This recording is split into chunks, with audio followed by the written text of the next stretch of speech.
With this world we're in with AI and communication things changing, I thought it'd be really fun to have you over so we could talk about just some concepts about communicating better. Give me some of how do I start practicing? How do I make this Okay. podcast better? How do I Yep. communicate to my team better? How do I do all of it better? Are there practical things I should be doing daily, weekly, or what does that look like?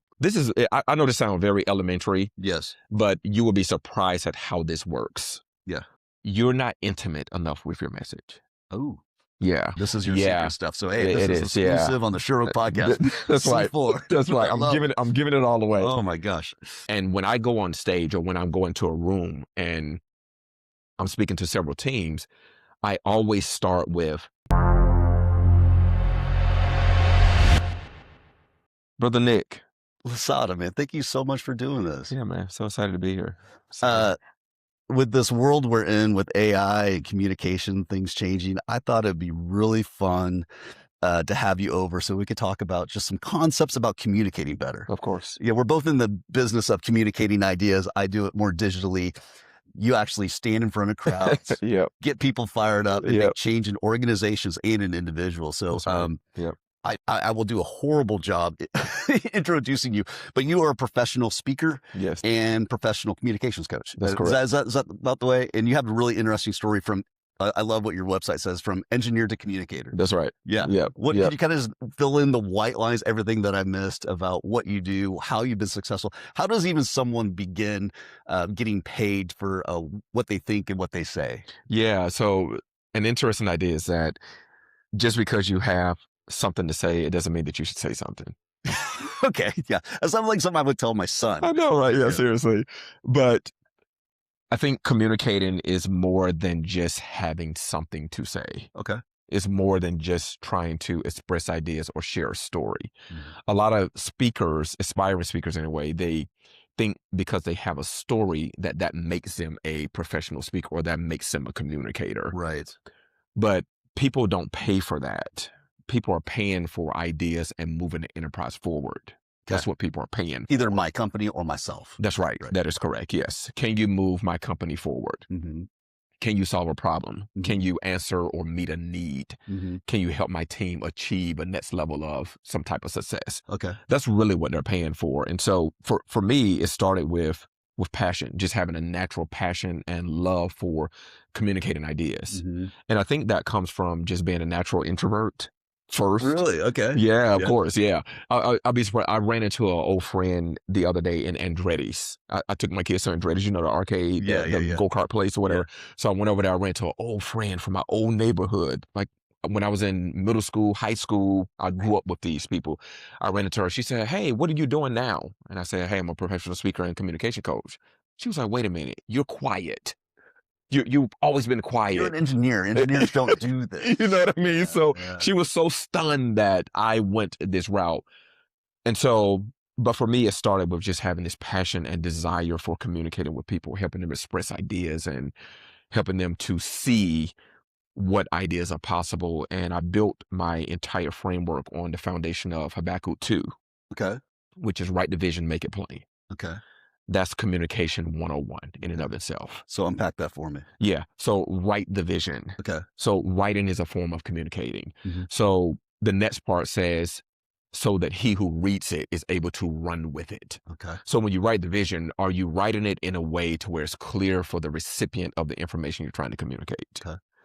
And if we can do that, if we can just follow that simple baseline of just writing the vision, Mm-hmm. first you got to have a vision. And sometimes that's a problem in and of itself. I want to talk about that. Yep. Yeah. Okay. And we'll get there too. But sometimes that is a problem, is that you don't have a vision. So therefore, if you don't have a vision, you can't write the vision. Mm. But when you do write the vision, it has to be clear for the recipient to receive it. Not Mm. clever, but Mm. clear. Yeah. And so I built my entire framework around that right there. Mm. So, so I don't know if this dates me a bit, but like I remember the latest Arnold Schwarzenegger Mhm. documentary. Mhm. He's a young boy in Austria. He's probably just a teenager, and he walks into a movie theater and he sees a movie starring Reg Park. Okay. Reg Park's is, I guess he's Mr. Olympia. He's a movie star. He lives Got in it. California. Yep.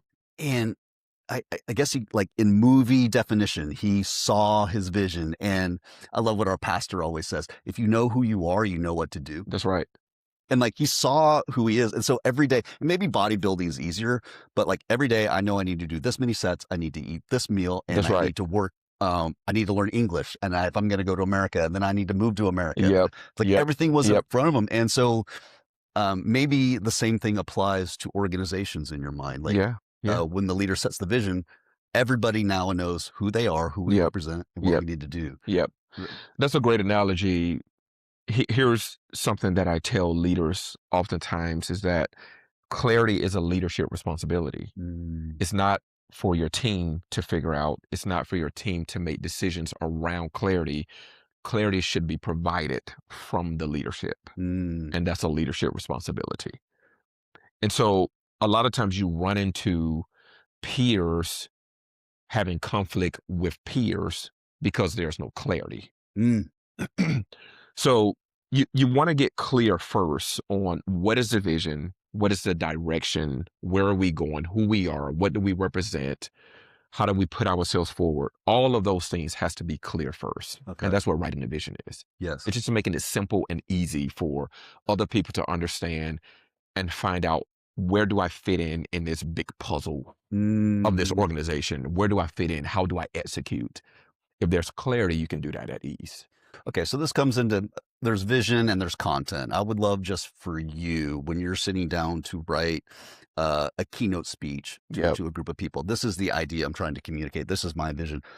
Like, how do you fill the pipeline of ideas for you personally? Like, how do I help these people? What do I need to know myself? How do I get inspired to tell them? What do I want them to come away with? Do you have a framework just before I even go into a talk? This is what I want to communicate. Do you have a framework for how Lasada fills his mind with nothing derivative? They've heard this before. I want to give them something new. I want to give them something where they can take a next step. They can, what is it? Respond. That's right. Yeah. So I have, I have a funny way of doing this, and I really start with the end in mind. Sure. So I try to envision, when they walk out of this room, what action steps are they taking? And not only that, can they implement the action steps that I've given them? Right. Because if they know what to do but can't do it, that's a problem. So I start with the end in mind. So this is probably my most powerful method of creating content, coming up with messages and so forth is... Oh my gosh, we're getting the secret sauce here. Yeah, totally. Yeah, you get the secret sauce. Yeah. So I always tell people, hey, you have to make sure that you can say your message in one line. That hurts me. Yeah. That's hard. Yeah, it's really hard. That's super hard, because clarity is difficult. Chaos is easy. It's easy to be all over the place. It's easy to have complex. That is so easy. Simplicity is hard. So I start with the end in mind, but I also always have one big idea. And when I go on stage, or when I'm going to a room and I'm speaking to several teams, I always start with, hey, this is the one big idea that I want to give you. Okay. If you don't remember anything else, yes. If you nod off, if you fall asleep, if you start scrolling through your phone, which is unlikely in an LP session, this is the one big idea that I want you to remember. So I give them the one big idea up front, and they're able to take that one idea, they're able to massage that through the entire session, and now they know what to do. Yes. But it's just one big idea. Yeah. It's not a whole lot of nuggets. Yes. Because people can't process that, and they don't know what to do with all of these nuggets. I think people underestimate how hard that is. I love the Hemingway quote is, I didn't have time to write you a short letter, so I wrote you a long one. Right. Yeah. Like, so when you come into one of these big keynotes, or you're trying to communicate one of these ideas, how many hours will it take you until you feel satisfied? Like, I got it down to the essence and the simplicity. Correct. How long does that take you? That can be days. Sometimes it can be weeks. Okay. And most of your work starts before you ever step on stage, before you ever get in a room. Your work has to be done before you get in those places. Yes. So I have a lot of conversation with my clients.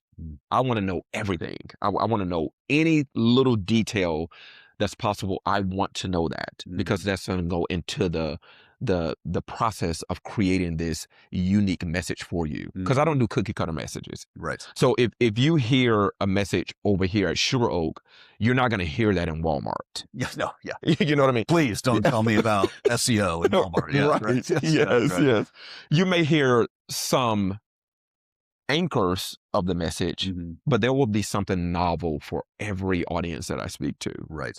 Yeah, but it starts with just knowing that this is a process. And again, there have been times to where, Nick, I've been sitting in a writing session for hours. Yeah. And I leave with nothing.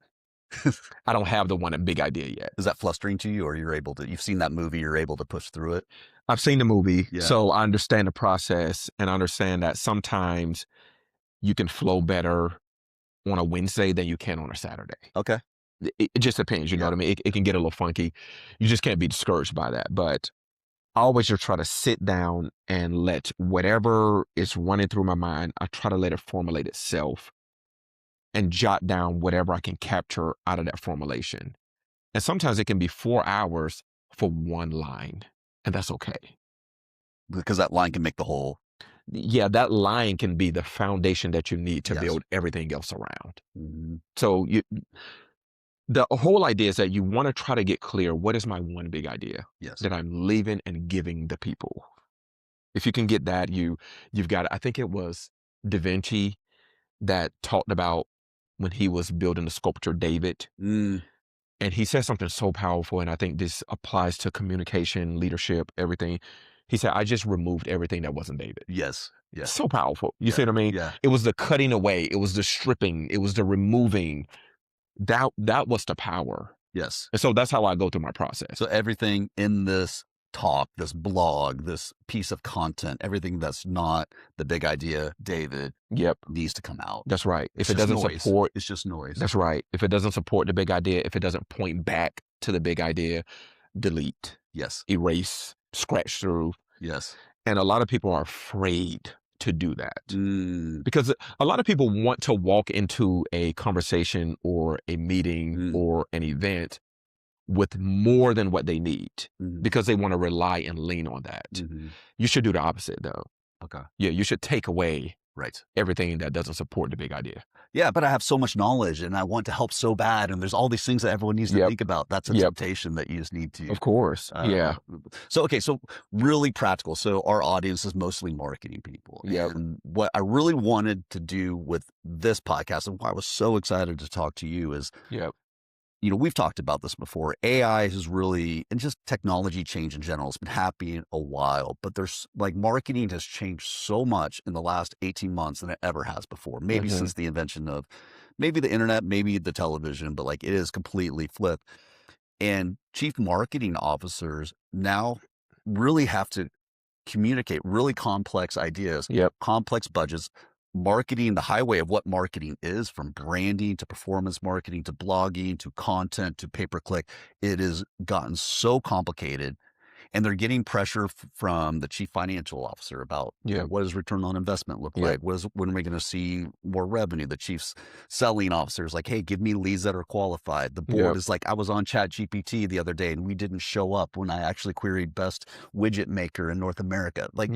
All of these things are coming, and the need for the chief marketing officer to understand the business goals and have a vision of how to communicate where the organization is going is really hard right now. So you do a lot of executive coaching. So in terms of that in mind, when someone comes to you, hey, I want to communicate to the board. I want to communicate to my peers better. I want to be value added. What problems are these executives coming to you? Is it similar to that? Of course. What is the? I love your ebook. It was the pause, pitch, practice. Yeah, maybe that's your framework we start, but take it wherever you want. Because I think it's just amazing, the 3 Ps. But maybe walk me through. Executive sits down in one of your sessions. what does that look like? And this is not a sales pitch to come, but like literally, let's That's get okay. better Yeah. on this. I mean, Yeah. I would love to hear how you help, because I do the same thing. I'm doing it right now. I'm communicating so many ideas. I'm not coming Right. down to the one Right. thing I really need to come out of this. Yep. It's a Yep. confusing time, Lasada. Of I want you to course. help Yeah. help all of us communicate better to our constituents. Of course. Yeah. I hear the plea for help. I love Yes, it. yeah, yeah, I love it. Yeah. You know me. Yeah. I'm Jello on a hot plate. I Of can't course. keep Of my course. thoughts solidified. Yep. But I love it. I love this question because as a former engineer, as someone who worked in STEM in the technology field, everything about engineering and technology is complex. Complex ideas, that is. Yeah. So I have one line. Here I go with the one big idea thing again. Let's right? go. I love it. Yeah, I just love one big ideas, and here's a one-liner that I believe is transformative and that I believe is game-changing, especially as it applies to chief marketing officers or people that are in sales, leadership, because everyone is in sales at the end of the day, right? Even you. As CEOs, you're in sales because you may not be selling a product, but you're selling a vision. Yes. And you need that vision to be sold and received in the marketplace, which is your organization. And if you're selling a product, or if you're HR and you're selling an environment, you're selling a culture, we're always selling. And so here's the one big idea that I believe is game changing, is that simplicity sells, complexity fails. If we can master that one big idea, that one thing right there, it changes everything. It changes how we sell. It changes how we communicate. It changes how we're trying to get a vision approved. It changes how we get buy-in. Simplicity sells, complexity fails. Think about this just for a moment. Have you ever been shopping for clothes? I don't want to call any company names, but if you walk into a store and they have 20 racks of clothes. I mean, it's stuff everywhere. I mean, each rack is piled. It's packed in. It's stacked. And then you walk into a boutique. Yes. And there's 2 racks in there. 2 racks, 10 pieces per rack. If that, maybe 5 pieces per rack. It's so simple. It's so easy. Yeah. It's so clear. Yeah. When I walk into the store with the 20 racks, I'm overwhelmed. I immediately want to turn around. I have to get out of there because I don't know where to start. I don't know what to do. I have to parse through everything to find what I'm looking for. So difficult, so complex. Yes. But if I walk into a boutique, they're going to charge me more. Yes. It's going to be way more expensive than the store you walk in with 20 racks and stuff everywhere. They're going to charge me more, but they have simplicity, they have clarity. Yeah. So the simplicity is what's going to sell. The complexity is going to fail.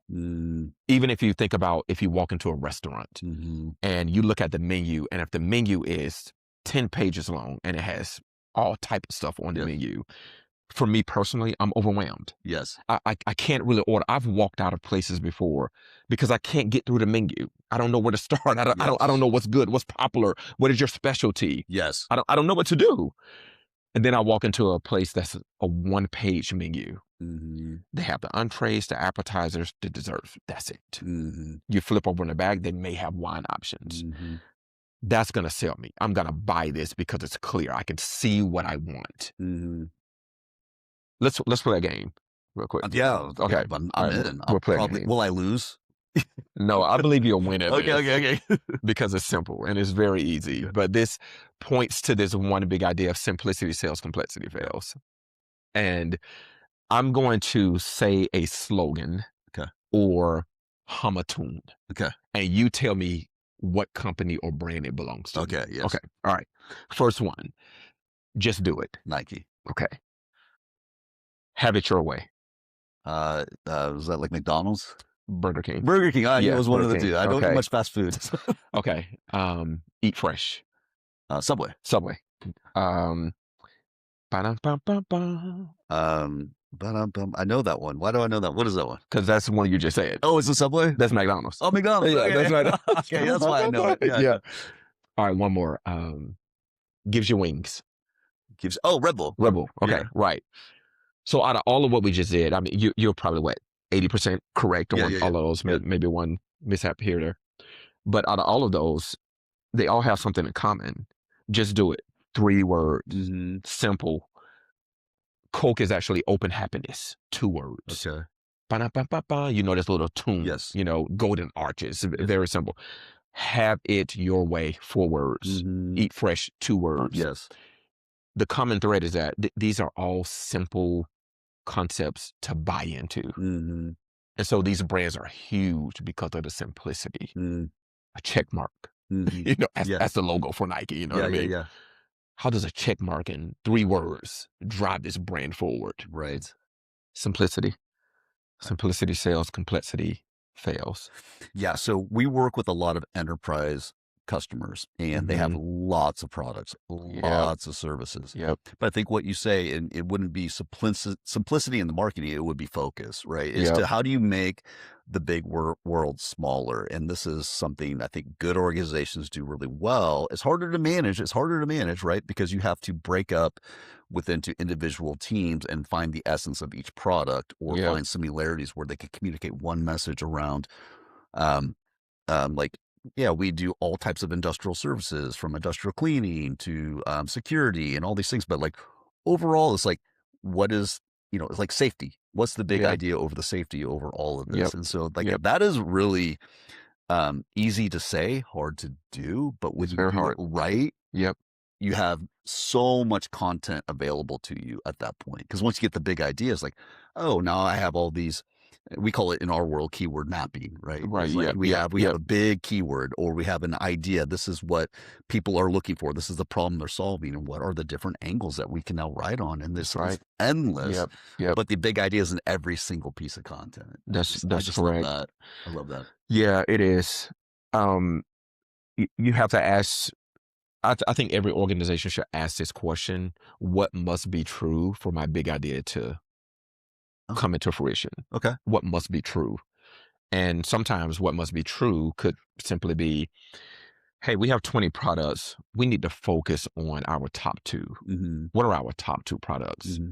Because the other 18 could potentially be a distraction. Yeah. And you lose traction and it's hard to take action Yeah. when you have distraction. Right. That's hard.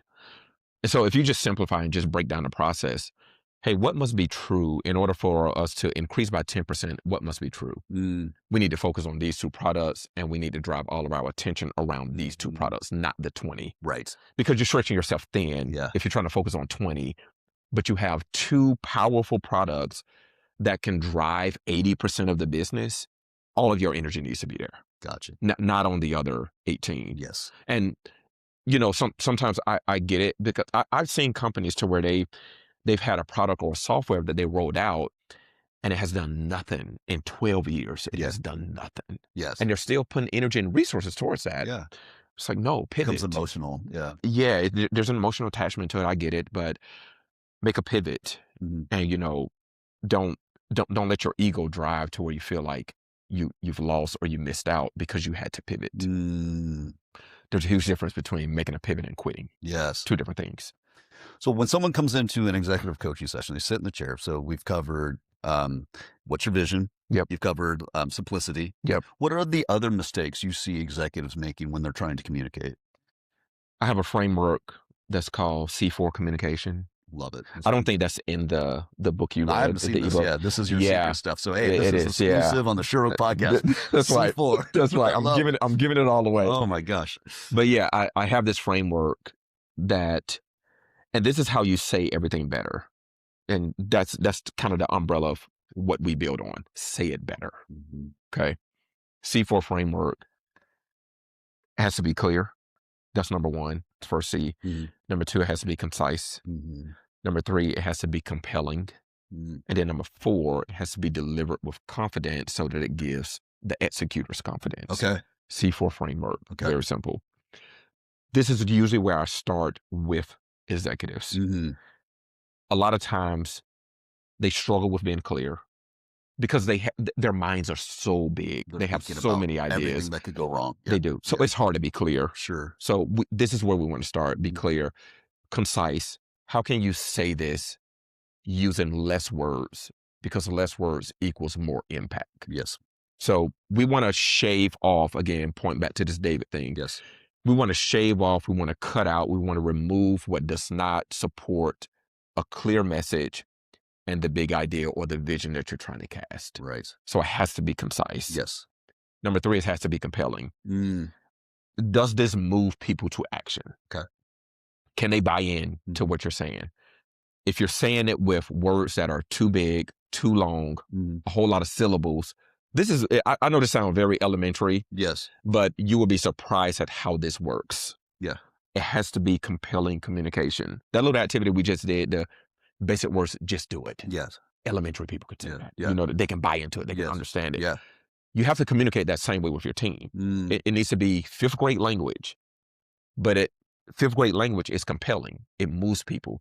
I can quickly adjust to what you're saying. I can quickly capture of what you're saying because that's compelling communication. Well, if you do it right, it has logos. It has power behind it. Like, just do it. There's so much behind it. Like, I just need to go out I need to overcome fear. I need to go out for the team. I just need to get myself in shape. I know the next thing. I just need to do it. That's right. Like, I think if you get that right in an organization or a piece of content, that logos or spirit behind it is, if people get that why. I mean, I love that. It's so powerful. Yeah. And so clear, concise, compelling. And then finally, are you delivering what you're saying with confidence? And when you deliver it with confidence, you give them confidence. Okay. So you have to fully believe. You have to be so bought into what you're saying. Yeah. You have to fully believe it because when you deliver it, that's going to show. And so that's what I'm telling executives. That's what I'm telling directors, managers. When you're delivering a message in front of a boardroom, in front of a team, they're watching your body language. They're watching this 55% of nonverbal communication. They're watching that number more than what you're saying. Only 7% of what we communicate is actually verbal. So they're watching. So do I see the confidence? Do you believe what you're saying? Yeah. So C4 is the framework. It's the measuring stick for communication. Okay. This is what you have to ask yourself. Am I meeting the standard? Am I meeting the C4 framework? The P3 that you read, that's the technique. Okay. And how you do it. Love it. Yep. So you have this measuring stick, C4, P3 technique. This is how I'm going to do the C4. Okay. So the 3 Ps, I think the last one. So pause. Yes. Which, we can go all these if you want to, but pause was think about what you're going to say. That's right. Pitch, say it with some passion, have compelling as that logos. Yep. This is a one I don't think executives do. Practice. Hard. Give me some of how do I start practicing? How do I make the podcast better? How do I communicate to my team better? How do I do all of it better? Are there practical things I should be doing daily, weekly, or what does that look like? Of course. In your world? Like when you give your client homework, what is that? That's correct. Yep. Homework is the answer. Okay. Because I do give a lot of that. But let me back up just for a moment to talk about just the pitch just for a moment. Yeah, please. Because the pitch is tonality.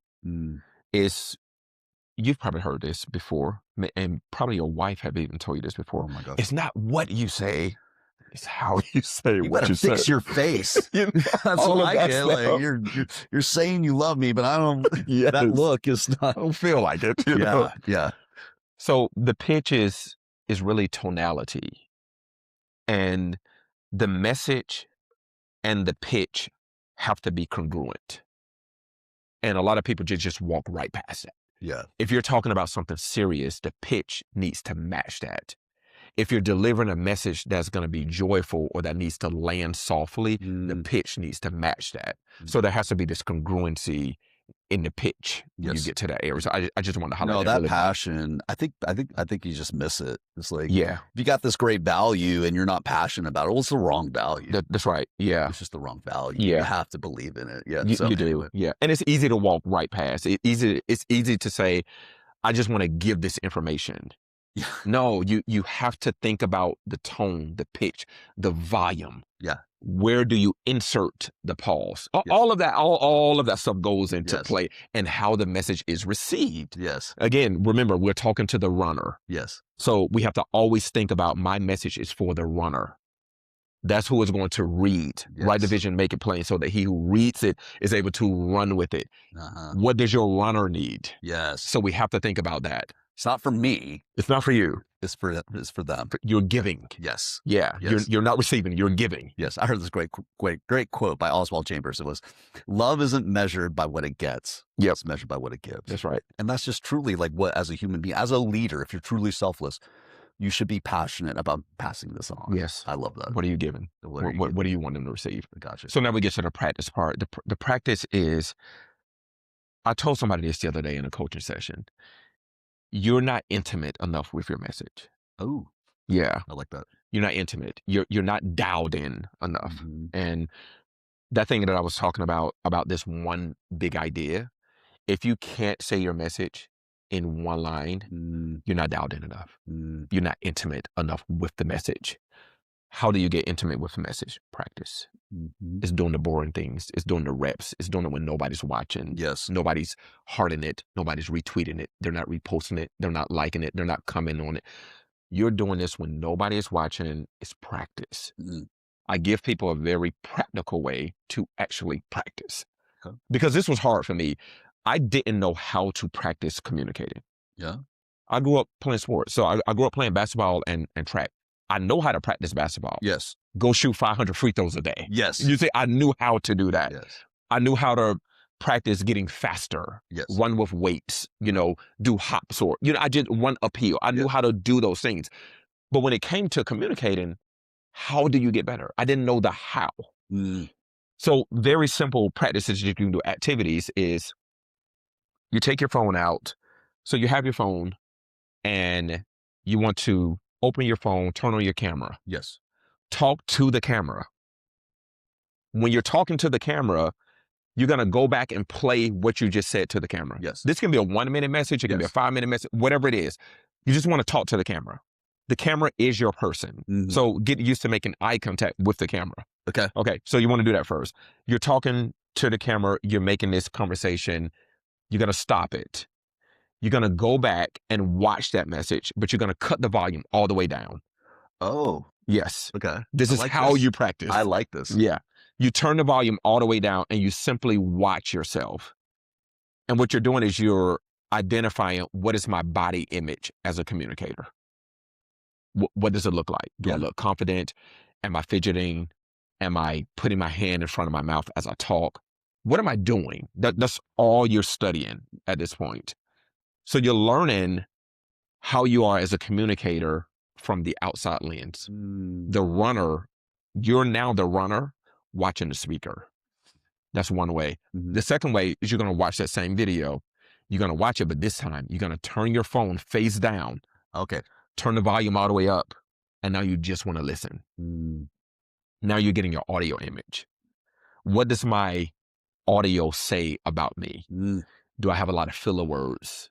Am I kind of all over the place? Does my ideas come out scrambled? Yes. Is it clear? Is it sharp? Am I pausing? Am I talking too fast? Am I talking too slow? You're getting all of that in the audio image just by listening back to what you're saying. A lot of people hate, and I'm using this word on purpose, they hate to see themselves talk. Yes. They hate to hear themselves talk. Right. They hate it. Yeah. But you want to do that. This is how you practice. This is how you get better. Yes. Because if you can't measure it, you can improve it. So if One of my favorite lines. Yeah, you can't measure it. You can't improve it. So if you haven't watched yourself, this is something I do after every speech. I literally go back and watch the entire speech. Yes. The whole 60 minutes, I'm watching the whole thing. Because I want to know. I want to know, what did I do? What did I do at minute 15 that I probably shouldn't have done? Did I move a certain way? Did I pace? Did I pause? Did I project? Did I bring it down when I needed to? I'm looking at everything. But this is how you practice. This is how you get better at communicating. Yes. That's the P3 technique. Pause, pitch, practice. I love that. And that's how you practice. That's great. So someone like me who is word vomit. That's my jam. That's let's get as many ideas out as possible. So what is your advice for someone like me trying to, like, I would love to practice, but like in a podcast, I don't really know what's going to happen. I have lots of things and maybe I want to communicate in the moment, this medium now where everything's live or streamed or how do you help executives like me keep calm and like get those ideas out real time? I mean, I'm sure there's practice I should be doing on the front. I can anticipate questions, but in the moment, how do I keep myself calm and the ideas clear and concise? 100%. Be okay with pushing a lot of stuff to the next day or to the next session. Next session, yes. You know what I mean? Yeah. Or not having to say it that session, right? Yeah, you don't have to say it. Yes. You don't have to say everything in one conversation. Yes. You know, so think about the relationship with the people that you're conversing with. When you have word vomit, the issue there or the problem there is that you're treating the relationship. Now we're going to talk relational. You're treating the relationship as if we are not going to communicate anymore. I'm not going to see you again. Oh, okay. We're not going to have another conversation. So I need to tell you everything right now because there is no tomorrow. So you have to think about the relationship at this point. No, I'm going to have a relationship with this person. I will see them again. And I'll pick the conversation up from where we dropped it last time. I'll get the ideas out in the next conversation. Yes. But we're fearful that there is no second conversation. There's no tomorrow. There won't be another time for me to say this. And I have to say it now because I won't have another opportunity. Yeah. No, you have to resist the guy that's trying to come out all in the moment. Yeah. You know what I mean? It's like dating. You know, if you're dating, you don't want to ask them, marry them on the first date. Yes. You know what I mean? Yes. No, we'll do this again. Hopefully, you know, if they're the right person, you know what I mean? So like, there's another opportunity. Yeah. And so we show desperation when we word vomit. Yeah. Yeah. Desperation in the moment. I love it. So be okay with pushing things to another time. Well, it's a cool concept. It takes the pressure out of the balloon is that, hey, remember that big idea we talked about last time on your last podcast? 1 year later, I'm on your podcast again. Like, I want to build on that idea again. Even if it's a year later, I think that's fine. I think it relieves the pressure, takes the air out of the balloon. So like I can now speak clearly about the one idea and maybe go deeper on that idea. Of course. It might be easier to have a better communication, better conversation. Yeah. More powerful. And you want to allow the natural flow of a conversation, you know. Sometimes we insert things in conversations that was the wrong time. Yeah. You know what I mean? And so, I mean, you've heard this, that timing is everything, you know, and sometimes it's not to be said in the moment. You know, sometimes this thought would have been better for a different conversation. And so there's always this tug and this pull or this temptation to, I got to get it right now because everything is so fast. It's moving at the speed of light and I don't want to miss the opportunities and the, FOMO, fear of missing out. Yes. No, get rid of that. Yeah. Get FOMO out of your world. Yeah. Because it'll have you saying things too fast, too soon. Yeah. And, again, you kind of bypass the relationship that way. Well, yeah. In marketing, we talk about ICP, ideal customer profile. Yeah. It's your runner. I love it. Yes. I love it. And so we gave our ICP a name and we call it our avatar and we talk by name what she thinks about. So that really helps us. It's back to the David sculpture again, is like anything that we're not doing to help this individual, it's not proper marketing. Yeah. It's not proper marketing. And marketing in its truest form is showing not all your features, but showing your benefits. It's showing how I'm going to help your life. That's right. How are things going to get better? Yep, So. Absolutely. When you log into Amazon, the app, when you log into there, there's this little pop-up that says, pick up where you left off, or shop from where you left off. You left something in your cart, kind of a thing, or you know what I'm saying. And so also they have the idea that you're coming back. I will see you again. You will log into Amazon again. You know what I mean.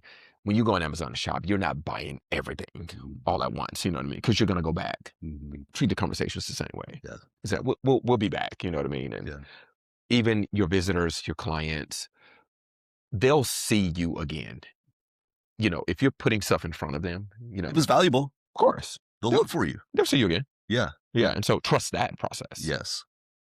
But if you try to give them everything in one, if you're running an ad and if you think that they're going to be overwhelmed or swayed by one ad, you see what I'm saying? That's probably not going to happen. Right. Yeah. It has to be in front of them more than one time. I love it.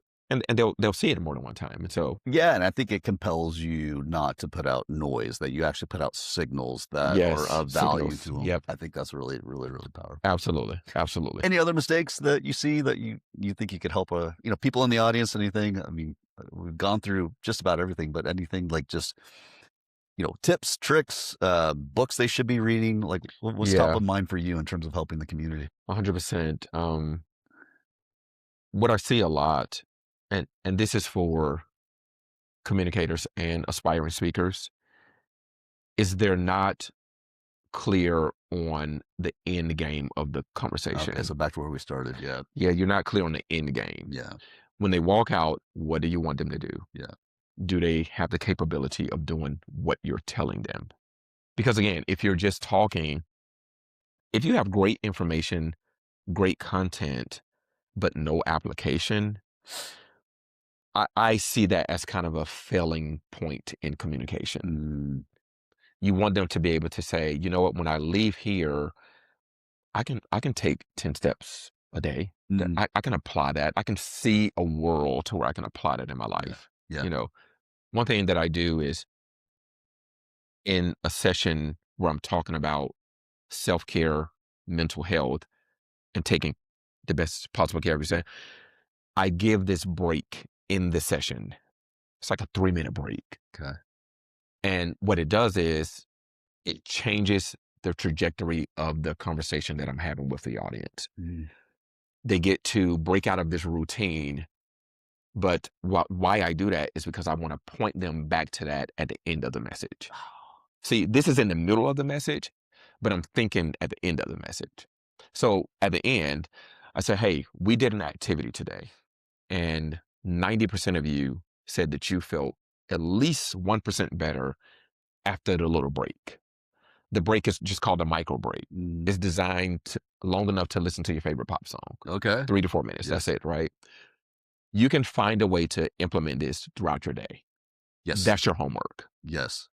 So I want you to find, and so what I have them to do is, hey, text me, when are you going to implement this in your everyday life? Mm. It can be at any moment. It doesn't matter what industry you're in. You can find 3 minutes in your day Oh my gosh. to just take a break. I mean, think about all the times you've had your best breakthroughs: the shower, taking a See, walk, of getting course. away from this office. Yes. Yeah, I mean, Yep. 100%. And this is why you're so great. You started with beginning with the end in mind, and now you're ending with the end in mind. Yeah, I'm ending with the end of Come on, that's a big Yes. idea. Yeah, begin good with takeaway. the end. So That's right. how can people find you? LasadaPippen.com. Okay. Very easy. You on Yep. LinkedIn? What anything else? I am Any on LinkedIn as social? well. Yep. Everything is just Lasada Pippen. I'm super easy to find because there's no name like Lasada Pippen, Yeah. So time you start typing me in Google, Yeah. I come up almost immediately. Well, when I come into church, you're tall, you're glowing, you're That too. smiling. You got a beautiful family. Your whole family smiling. It's Yes. like, yeah. So you're easy to find Yes. them, Yes. online or in person. So Yep. that'd be awesome. Yep. So Everything is Lasada Pippen. Yeah. I love it. There we Thank go. you so much. I mean, I learned a Absolutely, ton, yeah. and I think just people getting better at communicating big ideas, with coherence, with passion. And I Yes. think that's just great Yes. what you're doing, man. So This is awesome, I'm man. going to keep track of your what's going on with you. Yeah, man. Thank you for having me. This is Man, awesome, man. really Appreciate you, appreciate brother. you. Absolutely. My Always. brother. Yeah, for sure. All right. Yeah. Cool. Check us out. Yep. That was awesome, brother. Yeah, man.